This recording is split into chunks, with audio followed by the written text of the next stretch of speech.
আসসালামু আলাইকুম। সবাই কেমন আছেন? আলহামদুলিল্লাহ আমি ভালো আছি। আজকে আমি কি রান্না করব? সব কিছু গুছিয়ে নিয়ে আসলাম। আজকে আমি কি রান্না করব সেটা আপনাদের সবার সাথে আমি শেয়ার করব। আজকে রান্না করব হলো পেঁয়াজের কলি, আলু দিয়ে চাপিলা মাছ, যেটা খেতে খুব সুন্দর হয়। ছোট ইলিশ মাছের ঘ্রাণ আসে, এজন্য বাচ্চারা খেতে আরও পছন্দ করে। এই মাছ দিয়ে পেঁয়াজের কলি দিয়ে রান্না করে খুব সুন্দর ঘ্রাণ আসে, সবাই পছন্দ করে, তাই রান্না করব এটাই। আমরা সবাই অনেক কিছু ফেলে দিই, ওই জিনিসটা যদি আমরা সুন্দর করে সাজাই গুজাই নিয়ে রাখতে পারি, ঘরের জিনিস হোক আর খাবারের জিনিস হোক, যদি সুন্দর করে রান্না করতে পারি বা পরিবেশন করতে পারি, ওটা খেতে কিন্তু আরও ভালো হয়। এই মাছের পেটি, এটাকে আমরা মাছের পেটি বলি। ভালোভাবে আমি মশলাটা কষাইয়া এই মাছের পেটিটা দিয়ে ভালো মতন আমি আমার মনের মতন করে আমি কষাইছি, যতক্ষণ মনে হয় যে আমার কষানো দরকার অতক্ষণে আমি কষাইছি।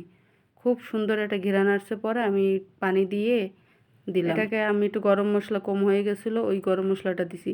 সব কিছুই দেওয়া যাবে, এলাচ আছে না, এলাচিটা না দিলেই হয়। এটাকে যত সুন্দর করে আপনি রান্না করবেন, কোনো একটু আলু দিলে আরও ভালো হয়। টমেটো কুচাইয়ে দিছি, হলুদের গুঁড়া, মরিচের গুঁড়া, পেঁয়াজ, মরিচ, আদা, রসুন বাটা, একটু গরম মশলা গুঁড়া, জিরা, আপনি শুধু এলাচের গুঁড়ো বাদে আমরা সব কিছু দিতে পারি। এটা আপনারা সবাই রান্না করে খেয়ে দেখবেন, খুব সুন্দর। আর এটা যখন ভাজা ভাজা হয়, ঘ্রাণটা এত ভালো লাগে, গরম ভাতের সাথে তো আর কোনো কথাই নেই। এটা দিয়ে যদি আমরা চালের গুঁড়ো থাকে, ওগুলো দিয়ে একটু গোল গোল করে বড়ার আকারে বানাইলে সেটাও ভালো লাগে, বাচ্চারা সব কিছু দিয়েই খেয়ে নিতে পারে। খুব সুন্দর একটা খাবার, আপনারা রান্না করে খেয়ে দেখবেন, হয়তো খেতেও পারেন আপনারা।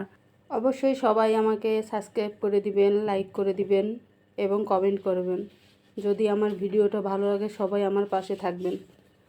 আর আপনাদের উৎসাহে, আপনাদের সাহসে আমি সামনের দিক যাওয়ার ভরসা পাই। তো আলহামদুলিল্লাহ, অবশেষে আমার রান্নাবাড়া শেষ হলো। এখানে আমি খাওয়ার জন্য চলে আসলাম দুপুরবেলা। এখানে সালাদ করে নেওয়া হয়েছে, শসা, টমেটো এসব দিয়ে, আর লেবু আছে এক এক করে। ওইখানে পাতাকপি আছে, সেটা আর দেখাইলাম না, যেহেতু ভিডিও বড় হয়ে যায়, তা তো জানেনই। এত বড় ভিডিও কেউ দেখতে চায় না। 3 মিনিটের ভিডিও দেখলে কী বা হবে, কত দিক দিয়েই তো সময় নষ্ট করি। একজনের ভিডিও দেখা, একটু লাইক করা, কমেন্ট করলে, এতে যদি আরেকজন উপকার হয়, তাতে আমাদের কাছ থেকে যদি এটা সবাই পায়, আমরাও করে দিব। আমি মনে করি যে আমার একটু মোবাইল দেখাতে, একটু লাইক কমেন্ট করাতে যদি কারো উপকার হয়, সেটা আমি করে দিই। তাছাড়া আমরা তো একা একা এই পথে চলতে পারবো না, আমাদের একে অপরের সাহায্য লাগবেই। অবশ্যই সবাই সবার পাশে থাকবো আমরা, এই আশাই করি সবার কাছ থেকে। আল্লাহ যদি বাঁচায় রাখে, আগামীকালকে আবার দেখা হবে। তাহলে সবাই ভালো থাকবেন। আল্লাহ হাফেজ।